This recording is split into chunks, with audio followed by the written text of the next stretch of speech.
I got the invitation to go on this Armed Lutheran radio show, though. You know this guy? Have you seen this?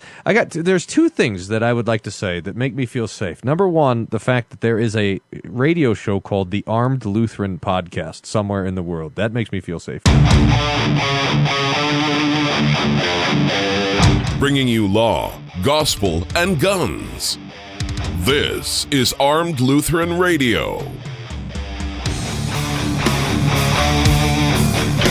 Hey folks, welcome to another episode of Armed Lutheran Radio, a show about guns, hunting, competitive shooting, the natural right of self-defense, and what God's Word says about the issues surrounding gun rights and gun ownership. I am your host, Lloyd Bailey, the Armed Lutheran, and this is episode number 488. Thank you so much for making Armed Lutheran Radio a part of your week again this week. Thank you to all of the members of the Reformation Gun Club for your support. Hope you will... For those of you who are new, I hope you will come back and listen again next week to episode 489. For those of you, and check out the back catalog, all the great episodes that we have posted over the years. And for those of you who are members of the Reformation Gun Club, thank you so much for all of your support. Today is our June online hangout for 2026, and we are going to be hanging out with some of the people who help keep the lights on, members of the Reformation Gun Club, the people who want to see the show continue, put their money where their mouth is, support the show through their annual and monthly contributions. And we certainly do appreciate every one of them. And if you would like to become one of them, check out reformationgunclub.com or go to the website and check out, there's a Reformation Gun Club banner about halfway down, and a big button that says contribute to the mission. Sign up there. It's all done through Give, Send, Go. And whether it's $1 a month, $1 a year, $100 a month, $100 a year, we can dream. We certainly appreciate every penny. And thank you all so much for your support. And we hope you'll come join us and be a part of July's online hangout. All right. Well, let's meet some of these fine folks. Bring everybody in here.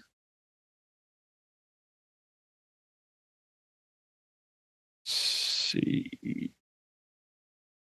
David and Matt. Donnie. Got two Davids tonight. Matthew's with us. I haven't seen your face in ages. And we got some new faces once they connect. Oh, I've been around before. There we go. Donnie, live from Glasgow, Montana. I'd make that Sydney, Nebraska. Oh, Sydney, Nebraska. Okay. Cool. Some And gets Troy- ordained on Sunday. Say that again? Peter gets ordained on Sunday. Oh, that's right. That's right. Excellent. Well, congratulations to Peter. Tell him congratulations from all of us. He's I got probably that. there he is. Yeah. Well, congratulations. That's awesome. Thanks. All right. Drippin' Tiger Pride. Here's Troy. Welcome aboard.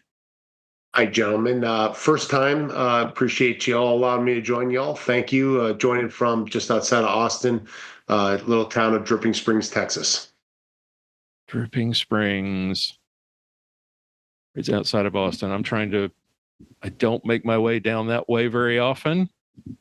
But you are a member of Pastor Wolfmueller's flock, is that correct?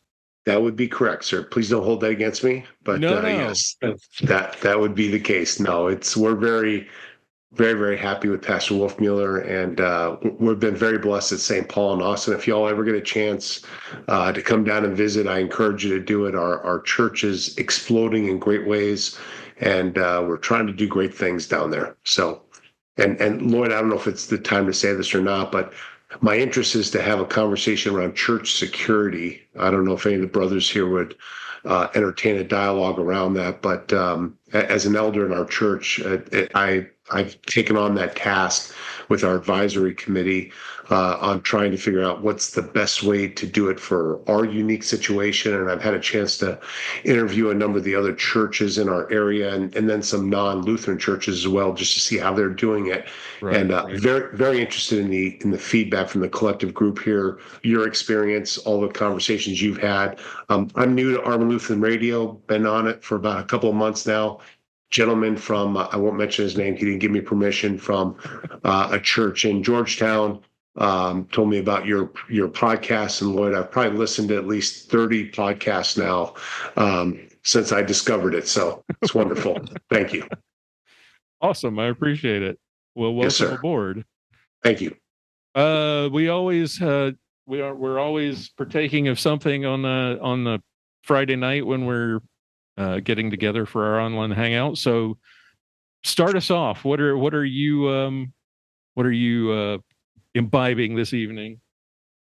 Well, I knew it was amongst good people. I am enjoying a little bit of the brown water here. Yes. Very nice. This would be the Texas blend that is found here in Texas for the Texas folks here pretty frequently. It's a blended whiskey. It's very good. Strong notes of vanilla. Strongly encourage you. There we go. Yes, there you go. Right there. That's exactly it. It's my regular weekend partake. I'll have a couple fingers and a little bit nervous here being on the camera and all that kind of stuff. So appreciate you allowing me to enjoy it. Thank you. You're among friends, so no worries. Thank you, brother. All right. The other David, not David Scott. We'll get to you in just a second. David, how are you? You're out in the wilderness. What are you up to? Introduce yourself to the group and I was here to. like 3 or 4 months ago. I'm in the Sacramento area, basically. Although this picture is from further up in Northern California, in the coastal mountains, where my grandparents have some property. Well, they passed away, so it's gone to my uncle. But yeah, and then Sacramento area. I was not raised Lutheran. Came to Lutheran church probably I was baptized in one of the local congregations here about 3 years. Well, almost 3 years ago now. Okay, So. Excellent. You're among friends. We're not all Lutherans here, and I grew up Methodist, so. Well, I for all my sins, I grew up LDS. So, yeah. Well, welcome home. Amen. Amen. And as for what I'm up to, I managed to talk myself into sort of online talking with somebody. The traditional black powder lube is 3 parts lamb tallow, 1 part beeswax. And in a discussion, someone pointed out that one of the companies down in Texas that does a lot of bison products makes a bison tallow mix. It's 3 parts tallow, 1 part beeswax. I'm supposed to give it a try at some point in the future, see how it works for black powder, because they actually sell it as a waterproofing paste. Okay. Wow. Good to know. Very cool. All right. And are you partaking this evening? I am not. I am actually. It's only 6 o'clock here. I still have some more work to do this evening. Right. So, a little early. All right. Well, let's slide on over to the other. Well, no, we haven't seen Matt in forever. Let's get Matt on here. How have you been? Evening. Doing well. How about yourself? Doing well. Looks like you got started before us. Yeah, it has been a long week. We just got done with our Vacation Bible School, and I was the music director for that. So dancing to the same 5 or 6 songs for 2 hours a night. Cheers. Yeah. Cheers. Absolutely. God bless you, brother. For those in the group who are not familiar with me, which is probably all of you, I am a lifelong Lutheran here in Southwest Missouri, and I am actually currently in the process of filling out an application to become a second career minister going through Concordia St. Louis. Excellent. Yeah. Awesome. And tonight's beverage is a homemade margarita. That sounds awesome. That sounds excellent. Well, good to see you. Good to have you back. David knows all about the music. How have you been, sir? Looks like we're ready to eat. Oh, no. We cannot hear you. You are not muted. Let me get Stuart added in here while you work on that.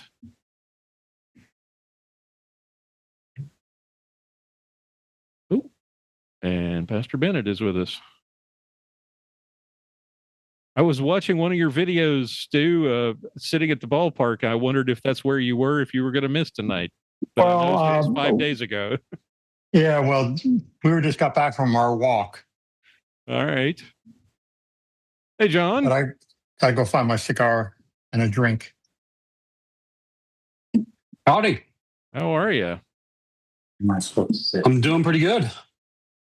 You're all very festive tonight. Have you been doing VBS? No. Hawaiian shirt that my kids got me for Father's Day. Very good. So I actually like Hawaiian shirts, just not the theology that comes with the shirt that most guys seem to espouse. So Amen. You won't find me wearing a Hawaiian shirt on Sunday morning. I'll just put it that way. What are you drinking tonight? I am drinking homemade Applejack moonshine. Oh, Wow.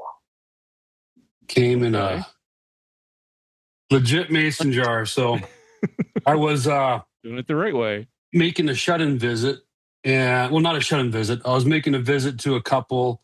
Wife was about to go through a double mastectomy, and her husband has for years been running his own still, which is now illegal in Minnesota. So I don't know what the statute of limitations is on that.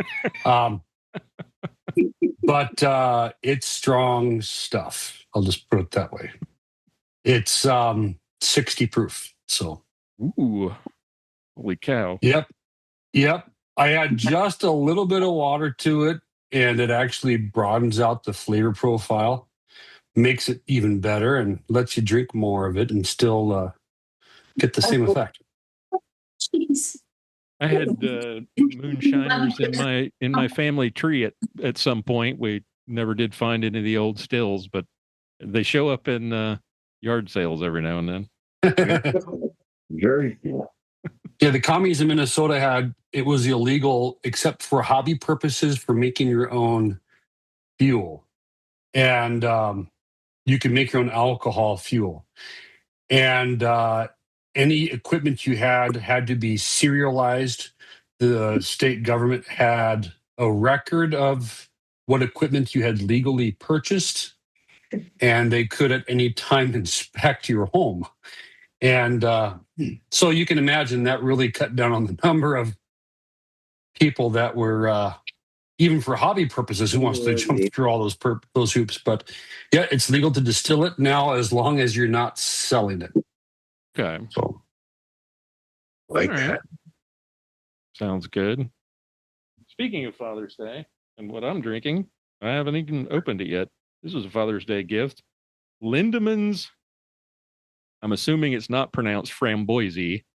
Framboise lambic, yes. Is that the raspberry? Yes. Oh, Is it's it good. good? Yes, it's Okay. good. All right. It's good, That and open. it's a very specific type of. It's kind of between a beer and a liqueur. Someone was when I trying was to explain it, and I Yeah. didn't quite get it. When I was in college, the only place you could get it was Trader Joe's. But they've got it here. I haven't had it in years, to be honest. But it is only brewed in a very specific region in Belgium where a very particular type of, I don't know if it's a plant or a type of bacteria or something that's used in the brewing process. So it's good stuff. Doesn't smell like beer or look like it. Very fruity. Wow. Yeah, not what I was expecting. Yeah. It is good, though. All right. All right. David, have you got your audio figured out, or? Yeah, I'll just go old we go. school. No headset. There we go. Anyway, can you hear How me are okay? you? Doing Yep. well. Doing well indeed. You mentioned the music thing earlier. I just checked to make sure I was correct. One of my very good friends is director of parish music at Mount Calvary Lutheran Church in Warner Robins, Georgia, which is just about the closest place to me that follows your particular brand. Okay.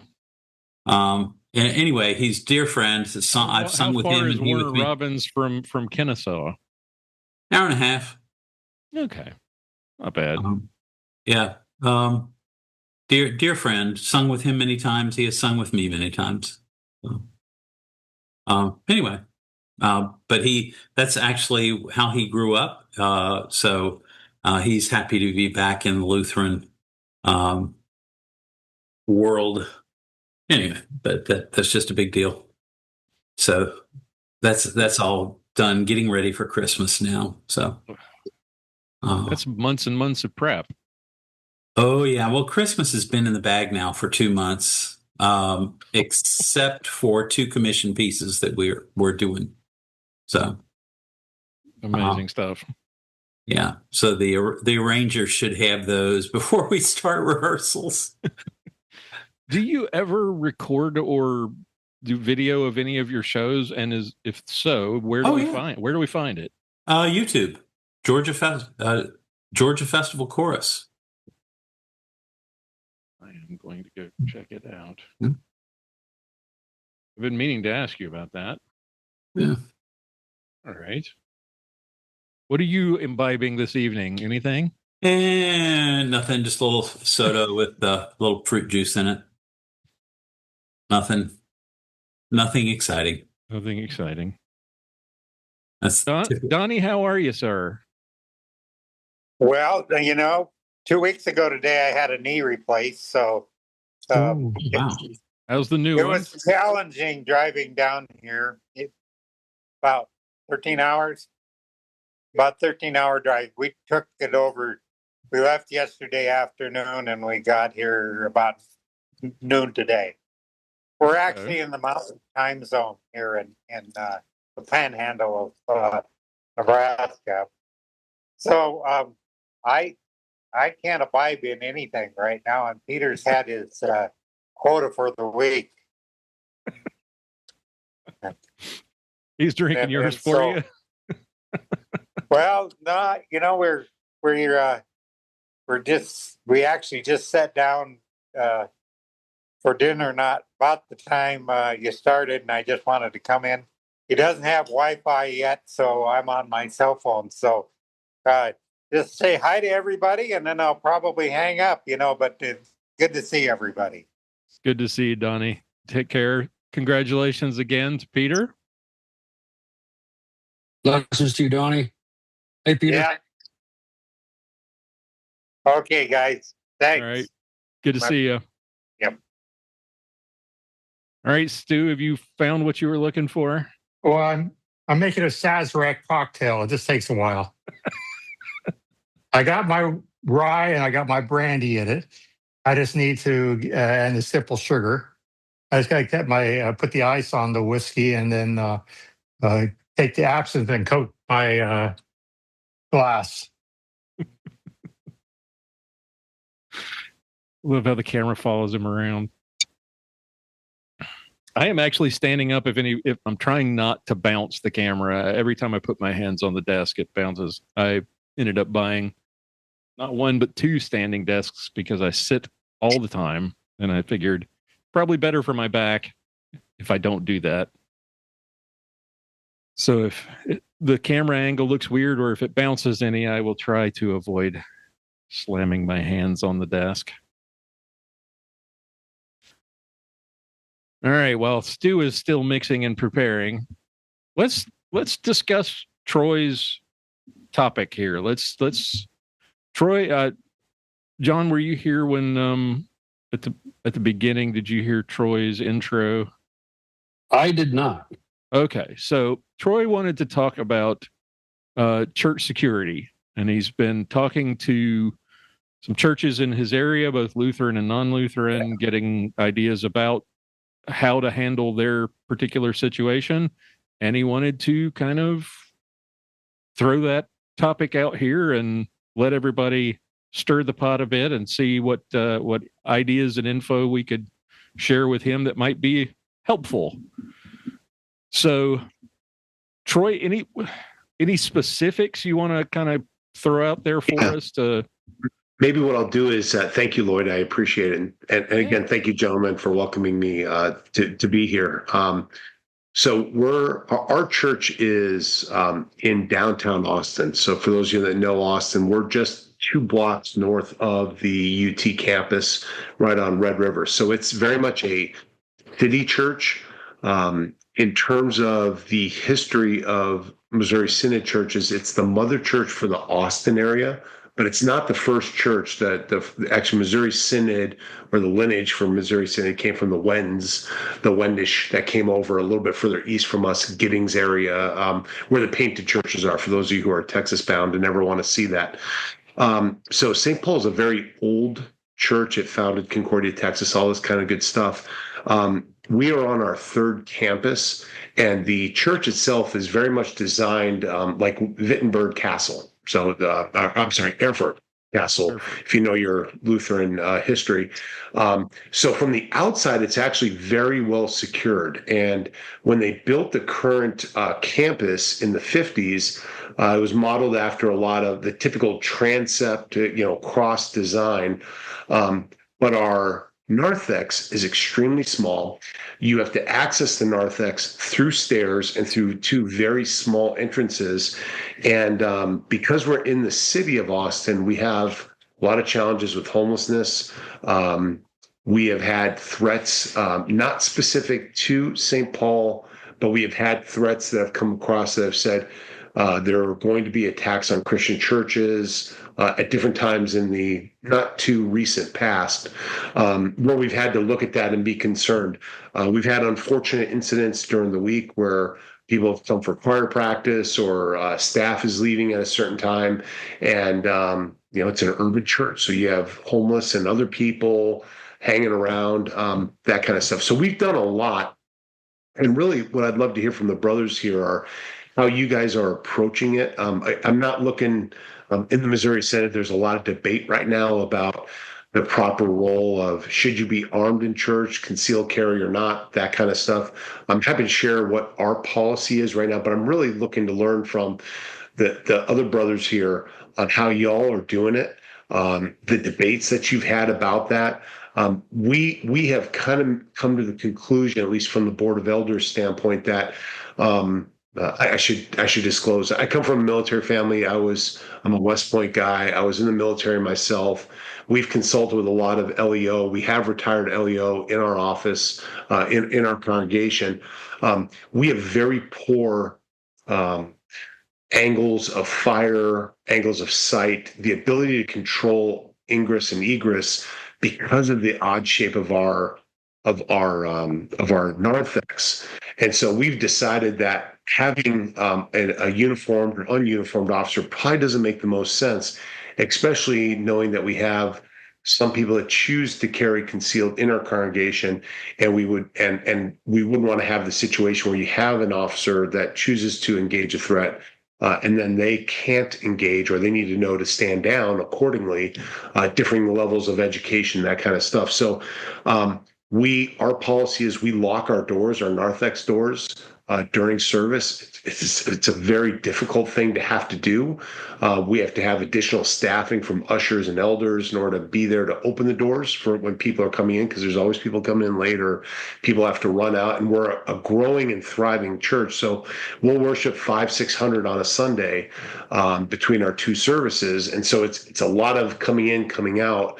But we have policies for assessing backpacks and other things. Lots of visitors, because Wolf Mueller is a very popular guy.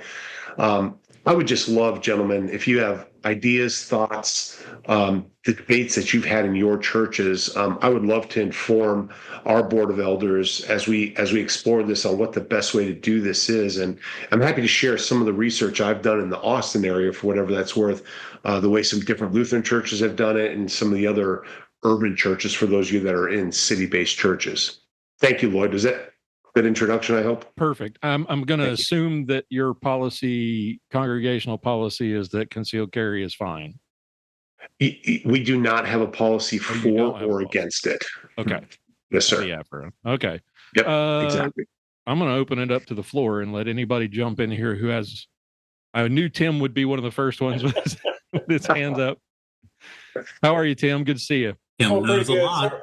Sorry I was late. We were getting ready for ARRL Field Day, which is a big ham convention nationwide where we set up radios and have a party. And it's like, there's a lot of technical setup. So I just got back from that.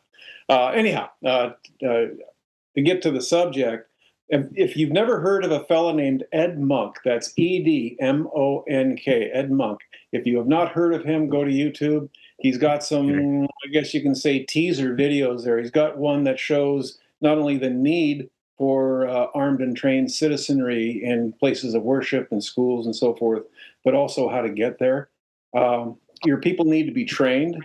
If you have an official process, like an official security team, I advise you to get with your local sheriff's department, I suppose, if you have nothing else, and ask their recommendations. However, if you do have a team that carries, absolutely get training. If you got to pay for it, it's usually about $275, $350 a day, depending on where you go. You take 2 or 3 people. The whole team doesn't have to go, although they're certainly welcome. But you get some people who can learn and then teach later on. And you're not just training how to shoot. You're training decision making. You're training looking for suspicious people. What is suspicious? What does weird look like, and what does dangerous look like, and know the difference between the two. But I could go on all hour about that, but I won't. But anyhow, there's a bit for you. Ed Monk, absolutely watch his stuff. Tim, thank you so much. If I could ask a follow-on question, we've consulted our insurance, and for us to have a formal security team would change our liability significantly. So that's been part of the research that the elder board has done to try to say, does this make sense or not? At this point, it would triple our insurance, is what we've been told, if we had a formal security team that's like that. Have you heard of that before? Because I concur on the training, and what we've tried to say is we encourage people, if they're going to carry, get training. We do regular active shooter type training in the congregation, but we don't have a security team. We just have the security advisory board. That's what the one lawyer that we've consulted has said to do, so we don't cross that line. Have you heard that before from other? Here's a question for you, and that is, during an incident, you have a surprise attack by an armed assailant. Would you rather have a single-digit casualty count or a double-digit or larger count? And the reason I say this is because if you're going to wait around for the cops to show up, there's an average of 6 casualties every minute. And in the beginning of an attack, there's more because people are concentrated in one spot. They're not expecting it. By the time the first 30 seconds or so, people have either panicked and fled, or they're not around to flee anymore, whatever. Don't want to get too terribly morbid in this, but does your insurance company rather pay for liability of, say, 15 people or 2? Yeah. Thank you, Tim. Excellent counterpoint. We haven't had that conversation with them about that. We have, without giving too much, I would just say a significant, when I say a significant number, more than 1 or 2 that do carry in each of the services, concealed, that do participate in training, and at least 1 retired or off-duty LEO in each of those scenarios. So we've kind of relied on that as our baseline. But that's a really good point right there, to go back and say that, to explore that. Most LEOs, I'll tell you what, they train twice a year, and that's when they do their quals. That's it. Okay. There are some civilian, people who are trained who are not only much more accurate, but they're also better decision makers. They know what to look for. They watch the hands. They watch the face. They look at the entire person. They know what's behind the target. Okay. We look for things like that. Cops don't. I mean, they're going to pull out their weapon. It's got a red dot on there they probably haven't trained with, and they're just going to, mag dump on the guy. So, yeah. Thank you, brother. Excellent comments. Thank you. I know there is a training group down near you that I've got some familiarity with. KR training, I think. Central Texas. Have you Totally thought? fortunate Have where you I thought about hiring a security group? I mean, we don't have anything, but the Greek Orthodox Church here in Pensacola, they have a security outfit that provides security for their church, their congregation. That might be a way to get around the insurance scheme thing. And then I don't know. I don't, but I'm in Pensacola, not Austin. It's not that big. Or is it? It's So not, yeah, we benchmarked. There is another large Lutheran congregation in Austin that does have unarmed security teams. They're not law enforcement. They are a security team. Rent a cop, if you will, or rent yeah. a mall cop kind of thing. And that is one of the to-dos that we have, Stu, is to try to find out if that would impact and trigger their additional liability. So for those of you guys that don't know Travis County or Austin is the blue dot in the state that is red. Right. So right. we're in the middle of Travis County. Travis APD has Austin Police Department has a very doesn't have the best reputation. Travis County has a better reputation. Other churches that do have law enforcement use Travis County and are much happier about that. But I didn't research that, Stu. That's actually very valuable. If we had an unarmed person or maybe somebody with a less than lethal solution or something like that, would that trigger the changes in liability? I haven't researched that. That's an excellent point. Thank you very much. It's exactly what I was hoping to understand, brothers. Thank you. Absolutely. David, you raised your hand. You had something you wanted to add, I think. I was just going to say, when it comes to that conversation with your insurance company, they need to remember you are in Texas. It is a constitutional carry state. Yeah. And there are, even if you don't, there are, regardless of the policy you set, and yeah, you can put up a 30-06 sign, but people are going to ignore it. They do. I know they shouldn't be. That's a discussion that Lloyd's talked about several times, but the insurance company needs to be aware that even if you don't have an armed security team, there will be armed people showing up.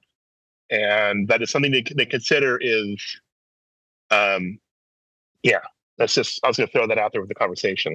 Hey, Troy, one more last thing, and then I'll shut up. And that is, in the entire history of mass shootings that can be recalled in the United States, an armed citizen has never shot the wrong guy, whereas police have. They turn up, they don't know the story, they see a guy with a gun, they take him out. Oh, he was defending us against the other dude in the other side of the room you didn't see.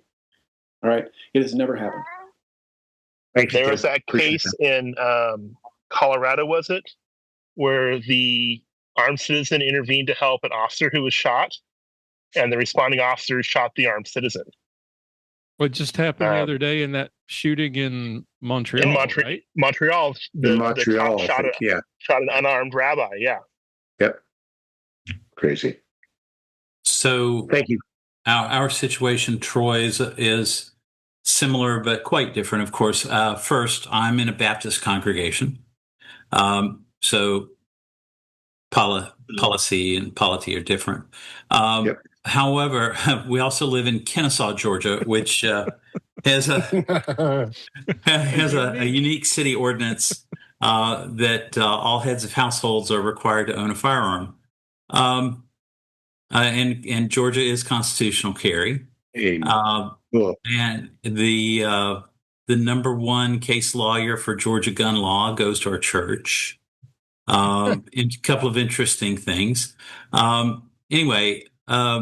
However, we're talking about firearms so much, and I recognize armament is a big part of what we do. But we find that really more than 90% of what we deal with has nothing to do with being armed. It has everything to do with understanding what's going on around the congregation. Are your team or people, do they have radios? And this is the number one tool that we use to keep everyone going. So that if we see someone moving in the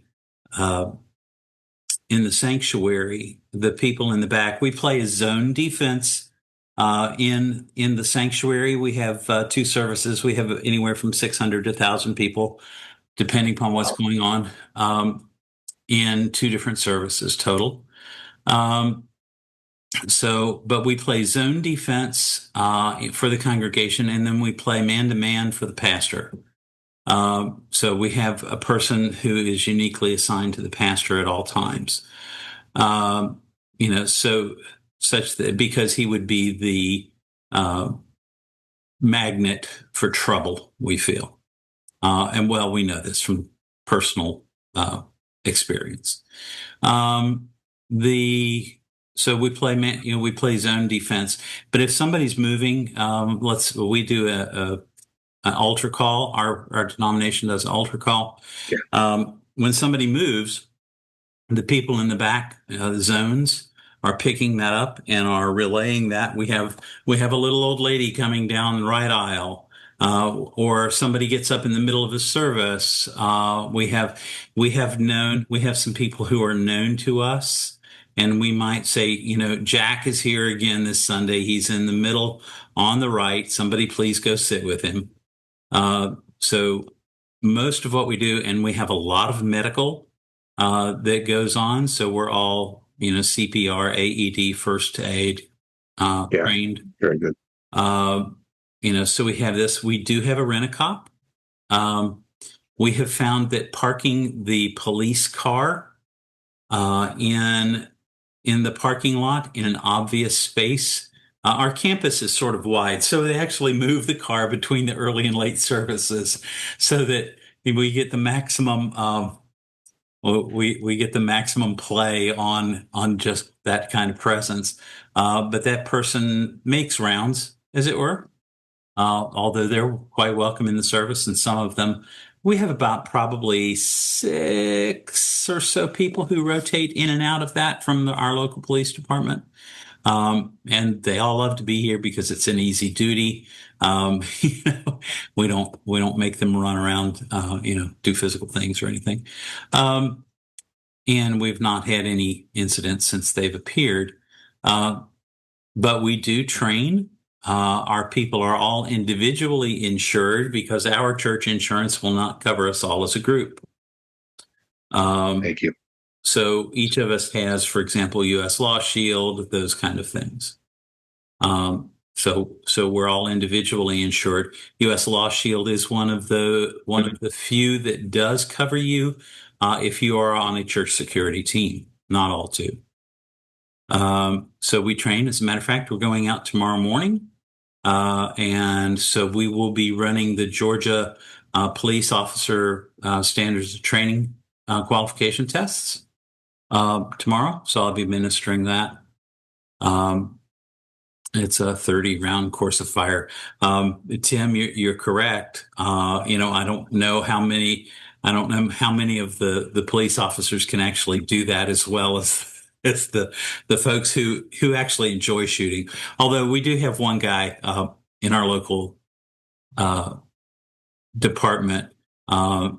My wife and I are very involved in the Glock Sport Shooting Foundation, and he's all into that. He has a million questions every time he shows up. So he enjoys it. So he's better than average, I would think, especially as far as interest and doing things properly.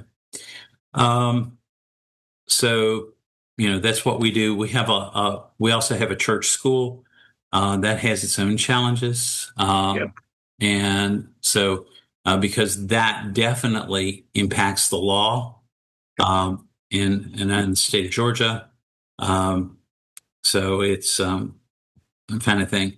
But Tim is quite right. Check out Ed Monk, KR Training, Lloyd, I've heard of. There are a lot of good training places. On Facebook, there are a bunch of church security groups. There are Substacks about church security. There are a lot of resources now. David, that's a great point, by the way, about the medical not being overlooked. Because almost every church that I've been in, we've had a situation like that where you had it didn't have to be some some guy breaking in and you have to shoot him is just somebody has a heart attack or somebody passes out from the heat or whatever it is. It's a definitely something that you should make sure that your team is ready to deal with. Well, and a couple of things in there is not only do you need to be ready with medical, you need to be ready with medical in spades. We've had 2 at a time happen. Wow. Two events. Somebody can't breathe and somebody is having heart palpitations. We got to get them both out of there. More than half of the time, we can get people out of the out of harm's way before it disturbs worship. So there's also another church in town that we have worked with. They're much larger than we are. They actually have people who are trained how to remove people from pews, and they call them the body snatchers. Okay. And it's a Perfect. Team of young weightlifting men who have been specially trained for this event. I just think that's the best thing in the world. I'm thrilled to have met them. Another issue along there that is of particular interest is just went blank. I'll think of it. David, do you guys lock your doors during services, or do you keep them open? Oh, yes. Yes. So we have, oh, Lordy, something like 20-something doors. Yep. And all of them are locked except for the one. Well, if a door is not locked, it has an armed person actually, stationed there during service. So all the doors except the absolute minimum necessary for that constant ingress, egress, all of them are all locked all the time. And that was a cultural change for us. We had a lot of people who actually had the codes. We had, coded doors. They weren't fobbed. Yeah. And it got to be a joke in the entire community that you could get into the Valentine door in our church because the code was Valentine's Day, 214, kind of thing. And everybody in town knew it. And changing that was a major cultural shift. And we had, so a lot of the things that you'll have to deal with are cultural shifts. Why is this door locked? Why can't I get into the choir room now?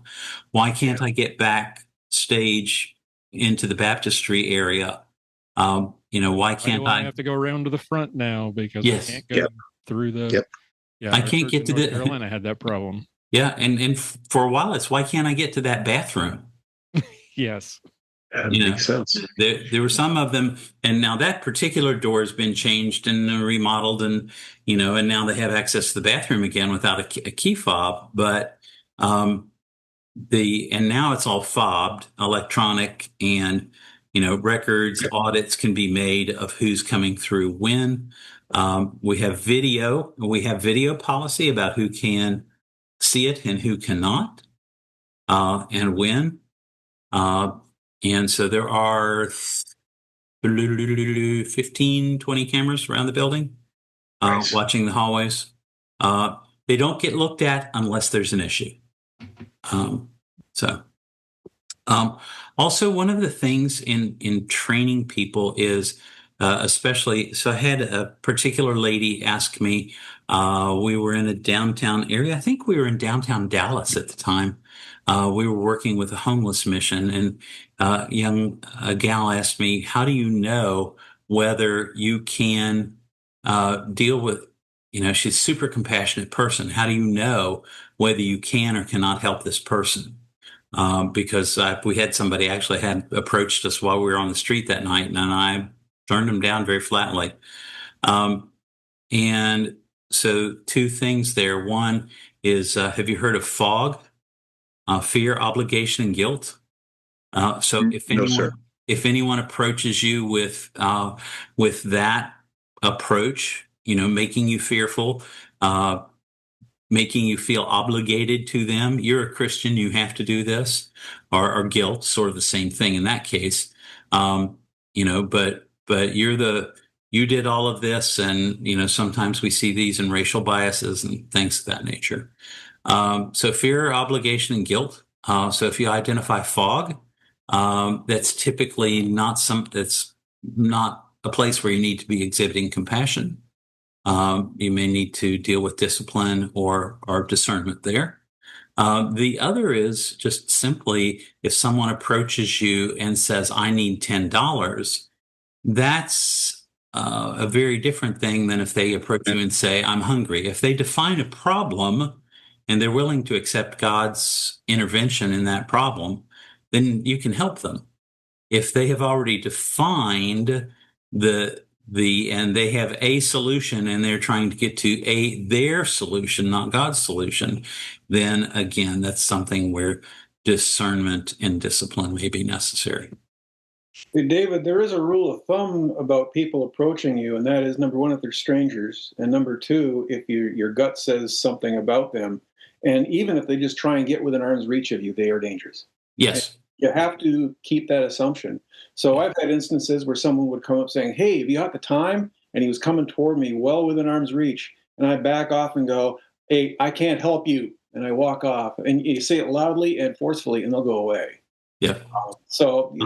Yeah, it's things called furtive movements, too. You got to watch someone's hands. If they're reaching into their pockets for no apparent reason or reaching in their belt line for no apparent reason, you have to regard them as a threat. I mean, then that's where training comes in. I mean, you need a lot of that stuff. It's not just, a couple of days learning how to shoot and you're done. I mean, you got to learn psychology. You got to learn decision-making. You got to learn even ballistics. I mean, is it even worth shooting somebody kind of a thing? But anyway, go ahead and carry on. No, you're really right. And by the way, Troy, what Tim did right there when he put up his hands like that, that is probably the single best defensive move that you can start with when you start telling people about dealing with things. You can move quickly here when you're here. So, a lot of different kind of things like that. Just a little funny thing. The second week that we had radios, we have 2 elevators in our campus. And the second week that we had radios, the newer of the 2 elevators trapped somebody in between 2 floors. And so our team, we called 911, told them to approach silent. And I drew the straw to meet the first responders and get them to the right place. But our lead was making directions and had our people stationed in the other. So it was all handled on the radio, and we have radio protocols that we use. For example, if we say that we're, if somebody's getting a little hot and heavy, we just say, no, I'm over here in blah, blah, blah part of the building.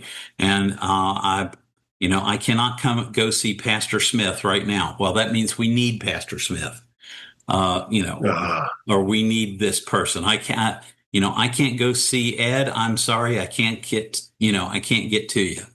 I'll be with you in a little bit. Well, that means Ed needs to come running. So just little sleight of hand, but we really haven't ever had to really use that much. So, David, it sounds to me like beyond just the firearms training, you guys have got a lot of work that you do together to coordinate all this stuff so you know exactly what everybody is doing every Sunday. So we meet on a monthly basis. We have a little business. We need some more wheelchairs and, kind of stuff, or we need this added to the med kit. We review any incidents that have happened.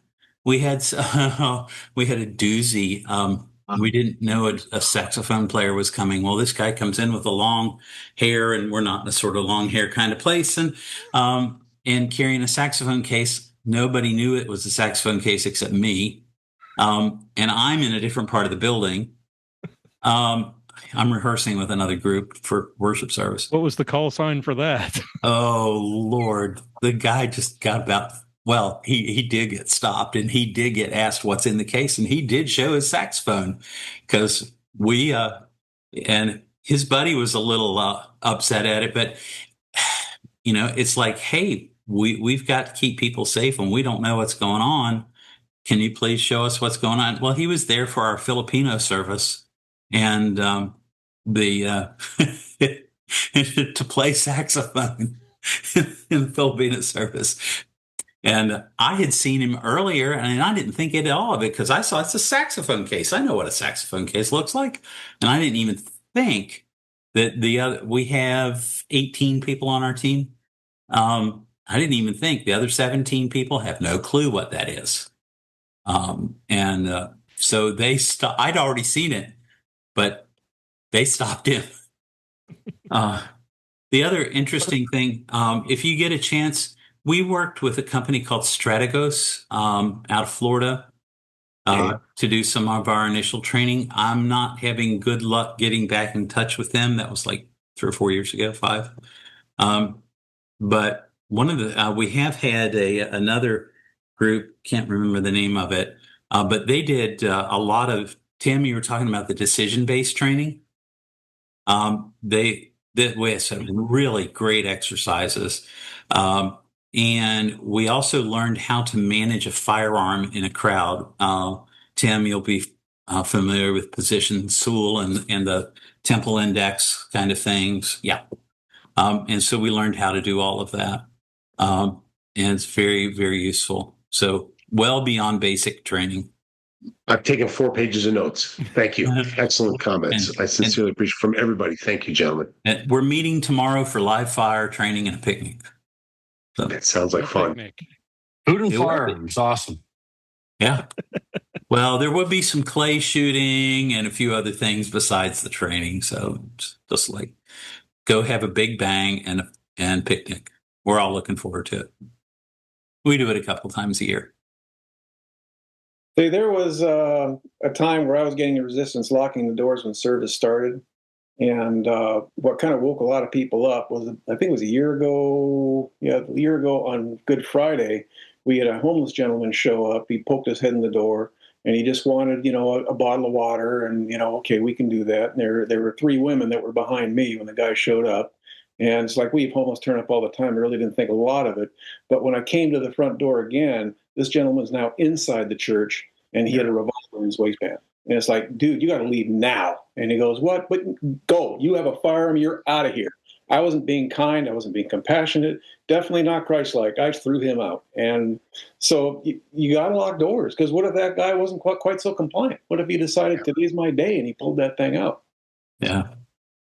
We found one asleep in the baptistry once. Yeah. In Baptist church, baptistry is a swimming pool kind of thing. Yeah. Not the big bathtub. Mm-hmm. Troy, it sounds like you're already doing a lot of what you should be doing. Yeah. The biggest thing is controlling the flow of people and access to the building. Mm. From a technology perspective, it's the type of door, shatterproof glass, that kind of thing. Yeah. But also, and this is something that, when you lock doors, so that, I'm assuming that there's the crash bars so that exit in the case of an emergency isn't a problem. Yes, sir. Yeah. Yes, sir. That's something we don't have at our church, but I'm also in a much different scenario where we're in the middle of nowhere. And it's law enforcement response is probably a good half hour away, which is why I carry in church. But yeah, it sounds like you guys already are doing exactly what you should be. Well, thank you. We took advantage. I shouldn't say we took advantage. We used the shooting in Sutherland Springs we had been discussing locking the doors, and we used that as the crisis to make that change. And there was very little pushback. At that time, the church was not growing like it is right now. Our church is experiencing phenomenal growth. So we'll have 50 to 60 visitors on a Sunday, and it does make it hard to greet them. Again, there's some unique layout challenges here, but it's worked. It's our single biggest saving grace. When we first brought a consultant out to give us a security threat assessment, he made a number of recommendations. We've spent probably in excess of $200,000. Thankfully, we're blessed to have those resources. That included new doors on both sides of the narthex. That included windows, but windows that cannot be broken. They're slit windows so you can see, but they can't be broken in to get to the bars. We have a layered video surveillance system complete with key cards and access pads, some of which are on timers. The school is on a separate system. We do have the ability for the pastors to be able to access all the video feeds on their phones. Now, the pastors are busy, but all the elders and those assigned to security have the ability to access them and go do that. I just want to say, David, in my research and going around and profiling the different churches in the greater Austin area, communication was by far the single number one tool that people used. And just like what you said, even a very prominent Baptist church in Austin, I won't mention its name, who has had law enforcement. They have 3 law enforcement on every single Sunday, including a car out front. They have never had a single active shooter incident. Now, they've had people who need to be removed. And it's funny, you talked about the guys that pull the people out of the pews. They had 2 of those situations. And they talked about how difficult that was to have to remove somebody that didn't want to leave and what that did like that. But thank you, Pastor Bennett. That is where we're at today. So I think for where we're at, what I've heard from you guys so far that's been really helpful, we have not trained. We've trained in de-escalation. We've trained in profiling. We've trained in communication. We have trained in medical, although I don't think nearly well enough, just based on just some of the comments in the chat here. But what we haven't, I don't think we've trained on behavioral recognition. To the point where, Tim, like you talked about, you knew to look when the gentleman, the homeless guy, that he had something in his waist, or that somebody wasn't, they had the shifty eyes. That's different than just saying, do they have a black backpack that we don't know what that is? It's recognizing behavioral patterns, and we've never trained on that. And that's something we can do today, regardless of liability concerns or other things. We can recognize different things and at a minimum, at least lock the doors or engage those elders that do carry or are comfortable with engaging people like that. So thank you, gentlemen. This has been more than I ever expected to get already. So I so appreciate it. The number one thing, we have an acronym for it, JLDR, just don't look right. That's the number one thing you want to pinpoint. That makes sense. Do remember where you are. I mean, Armed Lutheran. I mean, do me a favor and tell Pastor Wolfmueller I said hello. He's a classmate of mine. Is he really? Oh, that's fantastic. Yeah. That's wonderful. Oh, I will absolutely say that. That's great to hear. That's great to hear. Awesome. I actually said hi to him a few weeks ago. Didn't know him other than that, but he was he did a workshop over here in Folsom, not that far from here. So he was over here in Sacramento. That's area. right. That's right. He sure did. That's exactly what he told me about that. That's right. Awesome, David. Very cool. Very cool. Never had the pleasure of meeting him. I interviewed him a couple of times on the show first couple of years, and he wrote I transcribed one of those interviews for the book.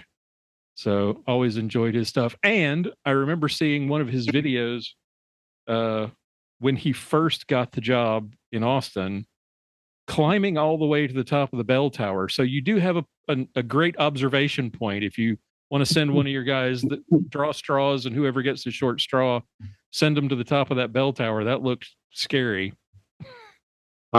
Stu, you're enjoying a cigar, and you're a man after my heart as well as you're enjoying that. Well. And our pastor, kind of a cool story I'll just share since I think you brothers would all appreciate it.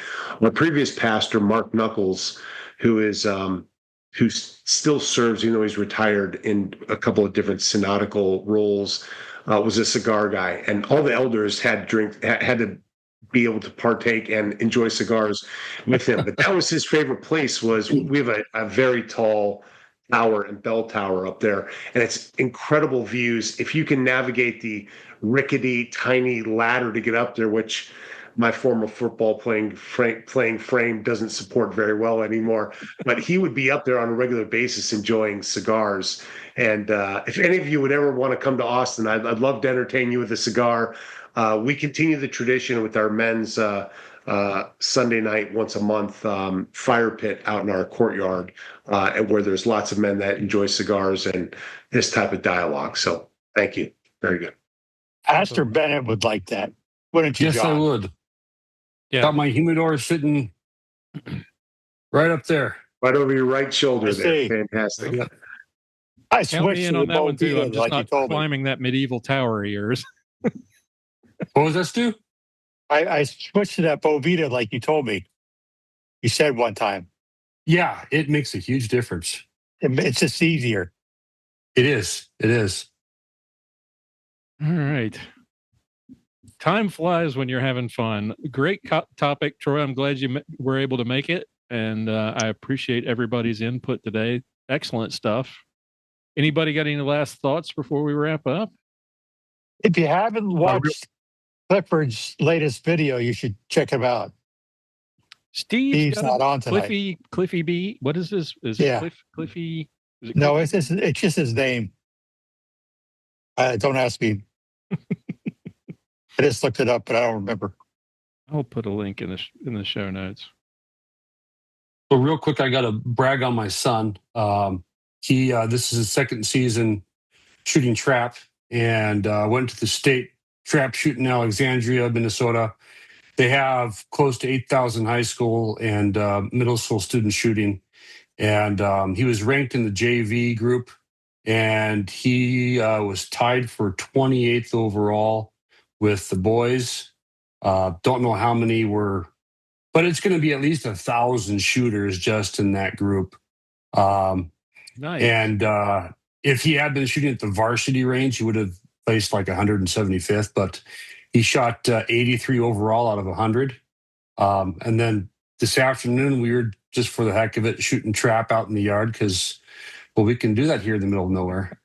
And he decided he wanted to shoot from all the way where the pine tree was, and I paced it out, and it was 42 yards. And he shot out the center of the clay at 42 yards from the thrower. So, Nice. yeah. Nice. That is a sport I have never tried, but I have always thought looked fun. It's a lot of fun. Shooting a 3-inch diameter target moving at 30 miles an hour is always going to be a challenge. Good for him, John. It's awesome. Some of the best anti-aircraft gunners in World War II started as trap and skeet shooters. Bet they did. Bet they did. All right. Well, guys, I appreciate you guys hanging out with us tonight. It was good to see all of you. Welcome back, Matt. It's good to see you again. David, Good to be here. good to see you again. David, always good to see you. John, love you, buddy. Tim, good to see Love you. you too. Blessings to you all. Troy, welcome aboard. Glad to have you with us. Thank you, gentlemen. Appreciate your time. Have a great night. Have a great weekend, and we'll talk to you next time. Blessings to you all. God bless, man. For show notes, be sure to visit our website at www.armedlutheran.us. Check out the Facebook page, The Armed Lutheran, or join our Facebook group, Fans of Armed Lutheran Radio. If you like what you hear, please leave us a comment on our feedback page at armedlutheran.us/feedback or a review on iTunes and let us know what you think. Thank you for listening to Armed Lutheran Radio.